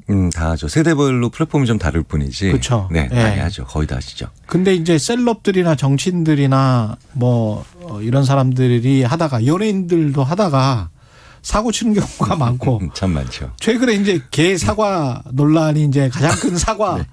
사과가 아니고 가장 큰 사고였죠. 네, 네. 이걸 올리기 전에 이제 뭔가 생각을 할 거 아니에요. 뭐 어떤 생각을 하면서 할까요, 이게? 이제 굉장히 많은 경우에 이럴 때 해명이 예. 장난이었다, 유머였다, 아니면 뭐 조크였다 이런 식으로 많이 그렇죠. 나오거든요. 거기에 만약에 공이 있었잖아요. 그러면 네. 공개 사과 이렇게 됩니다. 공이 빠진 것 같아요. 그렇네. 예. 근데 제가 많이 관련된 강의에서 드리는 말씀이 예. 유머, 조크, 그다음에 장난 뭐 이런 여러 가지 예. 이런 것들이 자기 기준으로 하면 대부분 무례해요. 네, 남의 기준으로 해야죠. 보는 사람 기준으로 해야죠. 아, 그렇군요. 그렇죠. 예. 네네. 보는 사람들이 어떻게 생각할까? 네네. 그러니까 SNS에 무엇이든 내가 올리는 순간에 굉장히 강하게 자기만 보고 그다음에 자기 상태에 집중하게 되면 자기 체면이구나. 그렇죠. 그러면 이제 남들이 봤을 때 대부분 그럴수록 부적절하거나 아니면 오해받거나 아니면 심지어는 비난받기 딱 좋은 게시물이 되기가 쉽죠. 그러니까 SNS를 많이 하거나 하는 사람들의 성향이 자기가 강한 사람일 수도 있겠습니다. 남들에게 보여주고 싶은 자기라는 게 또 있거든요. 예. 네, 그러니까 내가 보고 싶은 자기가 있고. 근데 예전에는 남들에게 보여주고 싶은 자기라는 게 그렇게 보여줄 수 있는 기회가 많지도 않았고요. 이제 SNS는 자기를 보여준다라고 저는 보통 많이들 얘기하시는데 예. 남들이 봤으면 하는 자기를 보여주는 거죠, 사실은. 네. 그래서 그런 면에서 봤을 때는 인류 역사상 근데 우리가 남들한테 보여주는 자신에 대해서 어떻게 해야 되는가에 대해서 우리가 학교에서 배운 적 없거든요. 그렇죠. 매뉴얼이 있는 것도 아니고. 그렇죠. 네. 그렇기 때문에 조금씩 이렇게 해가면서 어깨 부딪혀가면서 조금씩 배워야 되거든요. 그렇죠. 네, 그러니까 교육받는 게 아니라 학습해야 되는 건데 그 기간이 짧고 그 다음에 순간적으로 일어나게 되면 대부분 크고 작은 어떤 그런 해프닝들이 일어나죠. 이게 사실은 소통 전문가들을 우습게 볼 게 아닌 게 이 SNS 담당자들이나 이런 분들도 정치권에서 섭외를 하고 거기서 일하시는 분들 분명히 광고회사나 언론사 출신들이 많을 거란 말이죠. 그런데도 불구하고 이런 실수를 합니다. 캠프나 이런 쪽에서는. 왜냐하면 예. 그분들도 역시 한 종류의 맥락에 익숙해진 분들이에요. 한 종류의 맥락. 네, 광고의 맥락, 기사의 맥락. 그렇죠. 네, 그런데 SNS는 또 다른 맥락이에요. 또 다른 맥락이라서 거기에 맞는 또 고려해야 될 것들이 있는데요. 예. 이렇게 새롭게 나온 SNS인데 그 SNS의 맥락의 전문가는 사실은 훨씬 젊은 세대들이죠. 그렇지. 처음부터 했으니까. 그렇죠. 네. 훨씬 더 잘 쓰고. 그렇죠. 예, 어떻게 하면 좋아요를 많이 받을 수 있는지를 본능적으로 알고 있는 것 같은. 그렇죠. 네. 예. 그래서 이런 새로운 플랫폼일수록 아직 한참 멀었어라고 하는 그런 생각을 버리고 후배 세대들, 그 젊은 세대분들에게 많이 좀 검증하고 그게 사실은 그분들한테 또 교육받으려고 그러시면 안 돼요. 그분들을 계속 쳐다보면서 관찰해야 되는데 심리학자들이 이런 말을 많이 합니다. 이런 커뮤니케이션에서 이런저런 그런 그 잡음이 많이 일어나는 분들의 특징이 뭐냐? 생각은 많은데 관찰은 안 해요. 생각은 많은데 관찰은 하지 않는다. 그러니까 이게 내 논리 혹은 내 입장 아니면 어떻게 하나 설득할까 이게 내 생각이죠. 그럼 먼저 SNS를 어떻게 하는지 다른 사람들은 어떻게 하는지 그렇죠. 꾸준히 봐야 되겠네. 그렇죠. 관찰해야죠. 아니 6개월 정도만 멍하니 길거리에 앉아서 하도 연기력이 없다고 감독님한테 구박을 받으니까 그냥 멍하니 그냥 별뜻 없이 6개월 동안 거리에 지나가는 사람들을 관찰했어요. 배우가? 네. 그랬더니 세계적인 배우가 되죠. 그 배우가 바로 시트콤 프렌즈에 나온 데이비 쉰머예요. 그렇구나. 네. 그러니까 우리 사회가 생각은 많이 하는데 주장도 많이 하는데 그냥 저분들은 어떨까 그 세대는 어떨까 관찰을 안 해요. 그냥 쳐다봐야 되거든요. 그렇죠. 네. 쳐다보질 않으니까 이제 항상 자기만의 언어가 나오면서 뭔가 전혀 다른 사람들의 대다수의 사람들의 생각과는 동떨어진 해석이 자기만 일어날 수 있는 거죠. 조심해야 됩니다. 굉장히. 멍 때리면서 길거리에서 사람들 관찰하고 이런 것도 어떻게 보면 공부네요. 소통의 공부. 네. 제가 그래서 그거 많이 강조드려요. 예. 그러니까 무목적으로 사람을 본 적이 있느냐. 무목적으로 사람을 본 적이 있느냐. 목적 없이 사람을 그렇게 물끄러우면 저렇구나 저분들은. 저 사람들은 저럴 때 웃는구나. 저 사람들은 저럴 때 재밌어 하는구나. 혹은 불편해하는구나. 이거 이렇게 잘 봐야 돼요. 그러면서 이제 공감의 지점을 그렇죠. 찾게 되는군요. 네네. 그러니까 그걸 몇 달 혹은 몇 년만 하고도 그렇게 연기력이 없다라고 욕먹다가 심지어는 AI가 판단한 가장 감정 연기를 표현을 잘하는 배우로 가기도 하죠. 네. 이게 정치인들뿐만이 아니고 뭐 CEO, 인플루언서, 연예인들도 이거 잘 지금 들으셔야 되겠네요. 지금 이 말씀을. 네, 그럴 겁니다. 왜냐하면 우리는 설득할 생각만 하지 그분들이 어떤 분인지 이렇게 물끄러미 쳐다보는 그런 이런 자세는 많지 않거든요. 그러면 어떤 그 뭔가 망작 같은 게시물을 올리는 이유가 이렇게 물끄러미 사람들을 쳐다보지 않고 자기만 어떻게든 돋보이게 하려는 그런 욕구 때문에 그런 겁니까? 그렇죠. 왜 이런 일이? 근데 특히 또 이제 그런 걸 올리는 분들, 이제 또 올리는 분들은 이거 사람이 제일 무서운 게 왜 무관심이라고 하잖아요. 그런데 이 무관심에서 벗어나서 아주 재밌게도 묘하게 관심과 비난이 섞여 있는 것들을 좋아하는 그런 사람들이 있어요? 있어요. 근데 왜 그러냐면요. 인간이 맞는 걸 좋아하는 거예요? 네, 인간이 원래 왜 음식들도 우리가 계속해서 먹는 음식들 보면 짠맛과 단맛이 섞여 있습니다. 예, 짠, 단짠. 그렇죠. 네. 근데 그래야 맛있긴 하죠. 맛있어요. 그리고 성공한 캐릭터들 보면 다 맹수가 귀여워요. 그렇구나. 네. 그러니까 뭐 사자, 그 다음에 뭐 상어, 아니면 공룡, 근데 귀엽죠.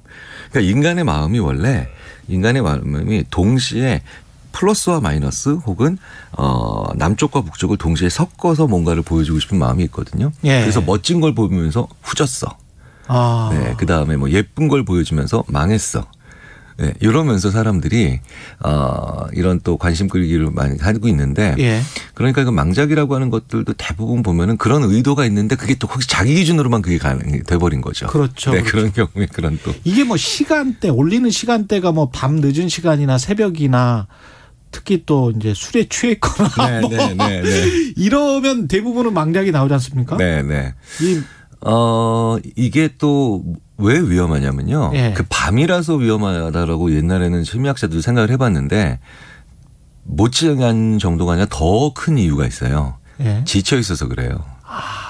네. 그러니까 사람이 지쳐 있으면요. 예. 지쳐 있으면 자기의 안 좋은 습관 혹은 혼자 있을 때만 해야 되는 그런 습관들이 나와요. 아, 그걸 다른 사람 앞에서 드러내버리는 거구나. 네. 그래서 많이 지쳐 있는 사람은 회의 들어가서요. 예. 자기 방에 혼자 있을 때 늘 하던 호를 후빈다든가. 네. 아니면 입으로 이렇게 하는 이런 사실 혼자 있을 땐 문제가 안 되죠. 예.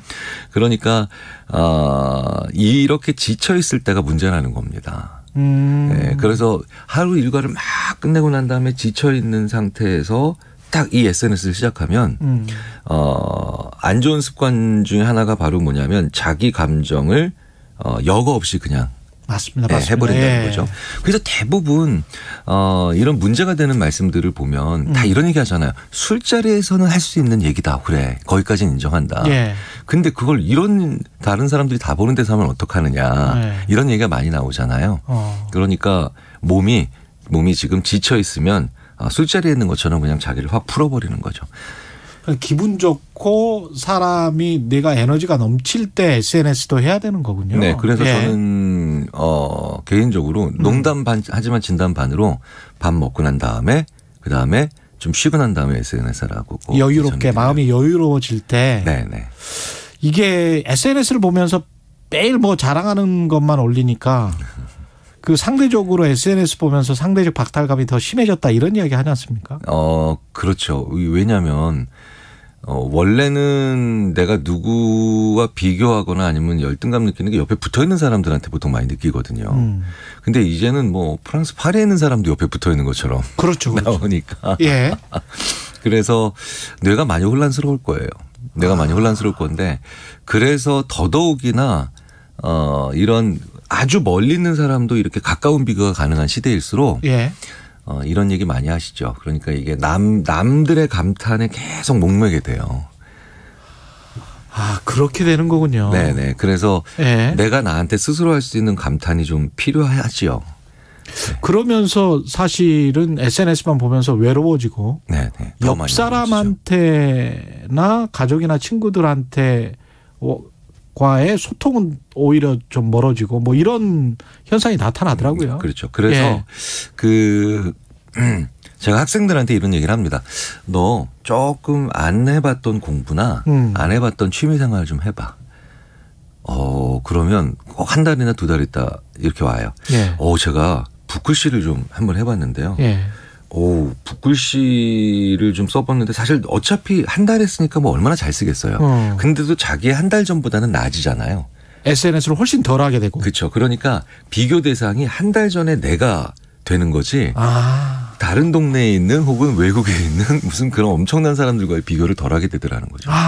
네. 자기 자신과 끊임없이 비교하면서 자기 자신이 훨씬 더 나아지고 있으면 그걸로서 이제 만족할 수 있고요. 네. 그러니까 내가 성장하고 있지 못하다는 느낌을 가지고 있으면 SNS에서는 비교들을 감당하기가 되게 어려워질 거예요.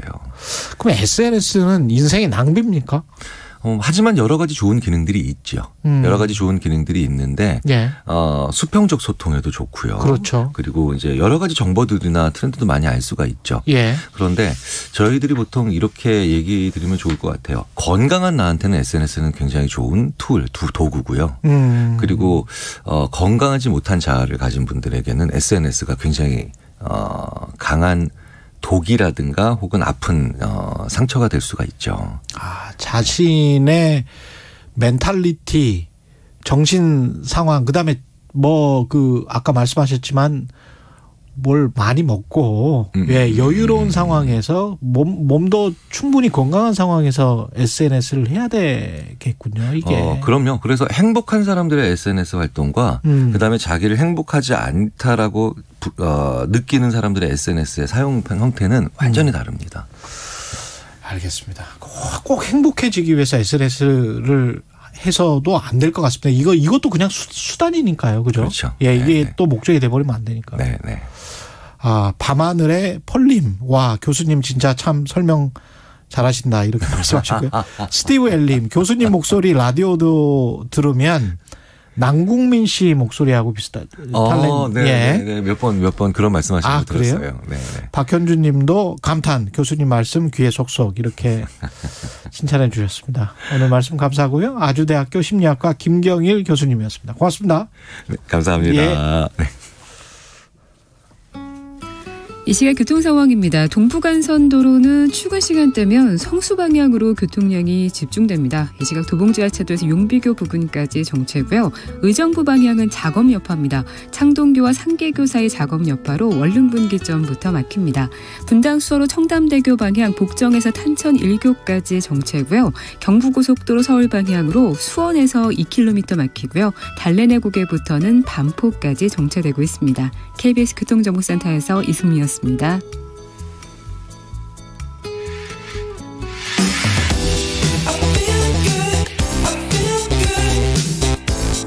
세상에 이익이 되는 방송 최경영의 최강시사. 우리가 무엇을 할 수 있을지, 지금 우리가 하는 일이 나중에 어떤 영향을 미칠지는 아무도 모른다. 지금 됐어. 시작해서 해보자. 오늘 뭐해? 다만 이 아름다운 하늘을 오래 보기 위해 더 늦기 전에 뭔가를 해야 한다고 생각했고, 한 명이라도 더 우리와 같은 곳을 바라봐 주길 바랄 뿐이다.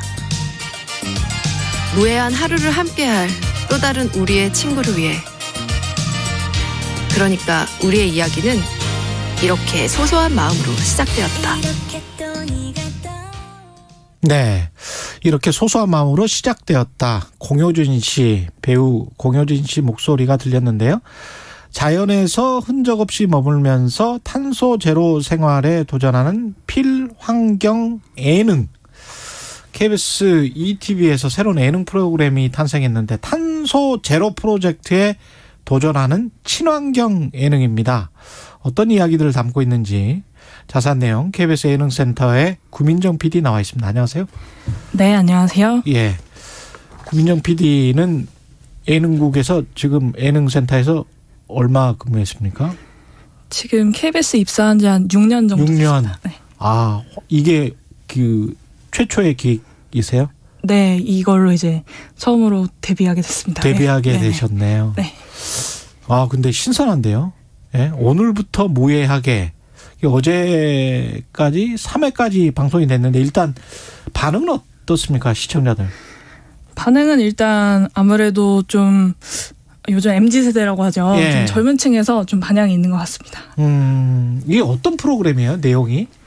일단은 환경에 너무 진심인 예. 공효진 씨 그리고 이천희 씨, 전혜진 씨께서 예. 자연에서 일주일 동안 이제 죽도라는 에너지 자립을 추구하는 섬이 있어요. 거기서 이제 흔적을 남기지 않고 예. 탄소 없는 생활을 하는 것을 지금 보여드리고 있습니다. 죽도는 어디에 있습니까? 남해에 있습니까? 아니요, 충청남도 홍성. 아, 네. 서해에 있군요. 네네네. 그게 에너지 그 탄소 제로의 진심인 공효진 씨 이렇게 이야기했는데 네네네. 평소에도 공효진 씨는 그런 생활을 하려고 하는 겁니까? 아니면 했던 겁니까?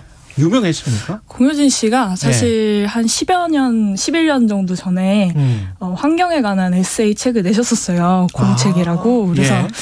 그때부터 시작하셔서 이제 뭐 그 후로도 업사이클링 프로젝트 이제 본인이 직접 회사를 운영을 하시면서 옷을 리폼을 해서 그랬어요? 네, 그렇게 하기도 하고 예. 뭐 이제 환경 뭐 기조연설 포럼 같은 데서도 참여를 하셔서 여러 가지 좀 발언을 해주시고 하셔서 네, 관심이 쭉 있으셨던 분입니다. 그럼 프로그램 기획 단계에서부터 공효진 씨가 이거 해야 된다 뭐 이렇게 생각을 했던 거예요? 사실 처음에 이 프로그램을 기획을 하게 된 것도 공효진 씨 덕분이 맞아요. 네. 제가 사실 작년에 코로나로 이렇게 막 캠핑이 붐이 일기 전에 네. 처음에 공효진 씨한테 캠핑 예능을 먼저 제안을 드렸었어요. 근데 그때 공효진 씨가 약간 환경을 녹였으면 좋겠다 얘기를 하셨어서 예. 사실 그때는 저는 환경에 그렇게 막 크게 관심을 갖고 있지는 않은 상태였거든요. 그래서 자기 고백. 네. 그래서 뭔가 좀 라이트하게 좀 녹여가면 되지 않을까라고 예. 생각을 했었는데 결과적으로 그때는 이제 불발이 됐고요. 예. 근데 이제 저는 사실 그때부터 약간 이 환경 쪽에 좀 스위치가 켜진 것 같아요. 그래서 아무래도 좀 관심을 갖고 보다 보니까 뭐 제가 주식도 하는데 주식에서도 워낙 이제 ESG가 대세고 뭐 뉴스나 다큐멘터리에서도 계속 이제 환경 지구가 망가지고 있다, 탄소가 문제다라는 이야기들을 하다 보니까 이런 것도 진짜 그럼 아예 환경 탄소를 주제로 예능을 한번 만들어 보면 어떨까라는 생각이 들어서 이제 공효진 씨한테 아예 환경을 주제로 또 다시 제안을 드렸죠. 그래서 뭐 그렇다고 바로 또 수락을 해주시진 않으셨어요, 사실.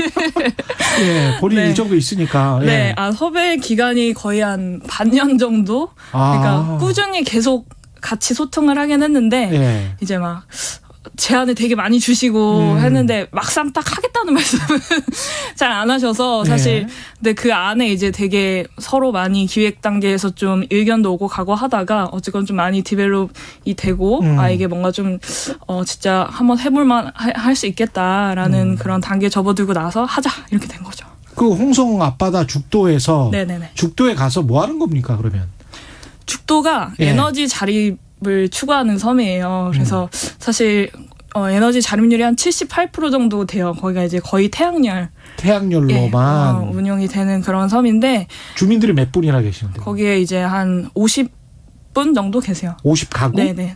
20가구고요. 20가구? 네네. 한 50명 정도 계세요. 근데 에너지 자립도가 한 70% 정도? 네네네. 그래서 일단은 뭐 거기 섬 자체가 사실 그렇게 뭐 재생에너지를 사용을 하고 조력 발전하는 거예요? 태양광? 태양광이요. 태양광 발전. 네, 그래서 그런 약간 좀 차도 없어요.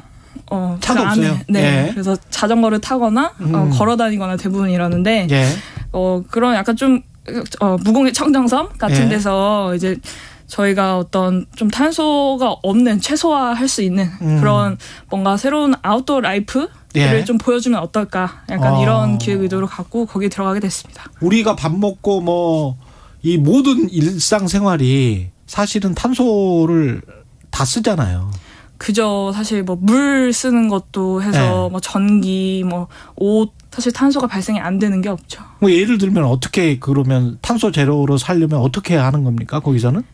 그 안에서는 일단 탄소 발생을 좀 최소화하는 방법들을 찾고 있어요. 예를 들면 뭐 먹는 것 같은 경우도 사실 캠핑 가면 무조건 고기잖아요. 그렇죠. 고기죠. 그죠? 캠핑 첫날은 고기가 국룰인데 출연자들은 일단 처음에 가서 첫날 캠핑 첫날 저녁으로 고구마를 먹습니다. 고구마를. 네, 고구마를 직접 캐서 먹기도 하고. 거기에서 캐서. 네, 그리고 뭐 이제 바지락 같은 거를 이제 로컬 푸드 같은 게 아무래도 탄소 발자국이 적다 보니까 그렇죠. 그런 식으로 좀 먹는 거에서부터 일단 좀 탄소를 줄이고자 많이 노력을 했고. 연료 같은 거는 어떻게 거기서 이제 자가 발전 자전거.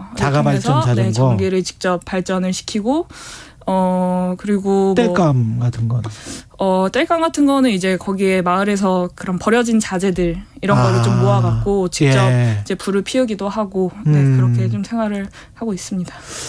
이게 참 하다 보니까 이 화석 연료에 완전히 또 길들여져 있고 이게 또 굉장히 좀 편하잖아요. 그죠. 이게 어떻게 보면 원시 시대로 돌아간 것 같은 20세기 이전으로 돌아간 것 같은 뭐 이런 느낌 아니에요? 어떻게 보면 오래된 미래라고 또 볼 수 있어요. 근데 우리 생활에서도 충분히 한 번쯤 좀 불편하지만 그래도 좀 참고 불편함을 감수하면서도 약간 그래도 탄소를 좀 줄이고자 어떤 마음이 있다면 한 번쯤 시도해볼 수 있을 법한 사실 방법들인 것 같아요. 이를테면 뭐 사실 요즘에 캠핑이 코로나로 인해서도 너무 붐이기도 하잖아요. 그래서 뭐 쓰레기를 좀 캠핑하면서 덜 배출하는 방법, 이를테면 뭐 일회용품을 아예 좀 잘 안 챙겨간다거나, 그렇죠. 뭐 그런 방식이 있을 수도 있고, 어쨌건 뭐 이 지금 일상생활 안에서도 좀 탄소를 어떻게 하면 좀 줄일 수 있을까, 그런 것들을 좀 고민을 하고 있어요. 다른 배우들 뭐 전혜진 씨나 이천희 씨 같은 경우도 재밌어 합니까? 이거 하면서? 사실 전혜진 씨 같은 경우는 거의 이제 이렇게 하는 예능이 뭐 세 분 다 그렇긴 한데 진짜 거의 처음이셔서 사실 세 분 다 거의 생초보예요, 예능으로 치자면.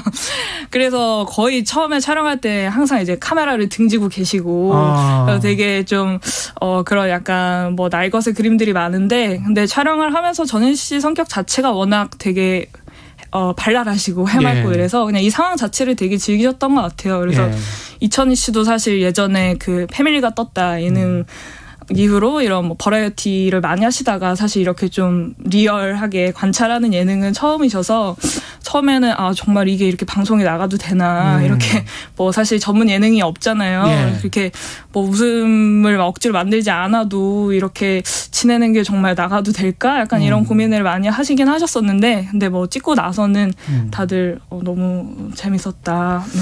이게 사실은 저널리즘 이라는 측면에서도 의미도 있고 재미도 있는 게 저널리즘이거든요. 네네네. 저널리즘의 기본 요소라는 게 50대 50으로 해라 뭐 이런 이야기도 하는데 예능은 사실은 재미에 대한 갈구가 더 있을 것 같아서 이게 의미를 추구하다 보면 네. 재미의 요소가 좀 떨어지는 거는 또 사실이고 그래서 맞아요. 고민이 많았을 것 같습니다.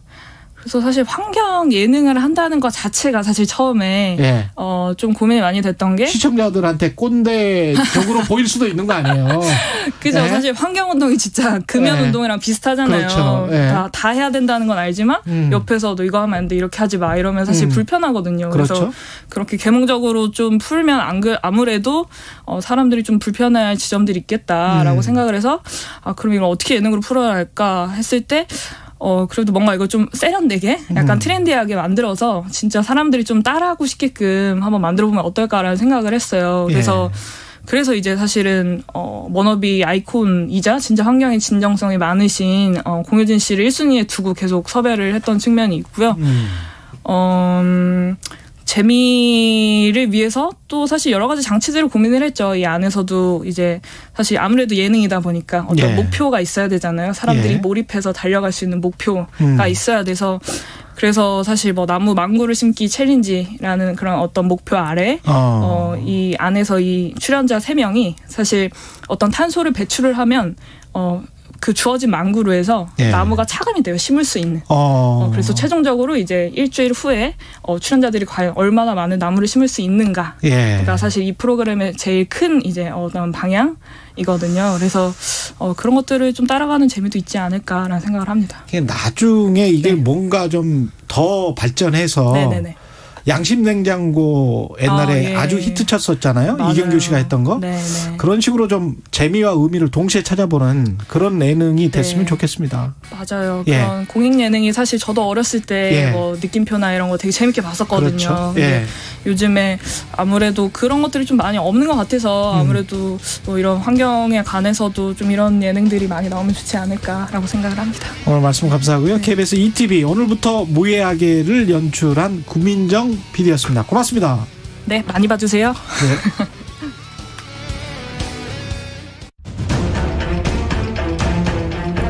현재 수도권에서는 4단계, 비수도권에서는 3단계의 사회적 거리 두기가 적용되고 있습니다.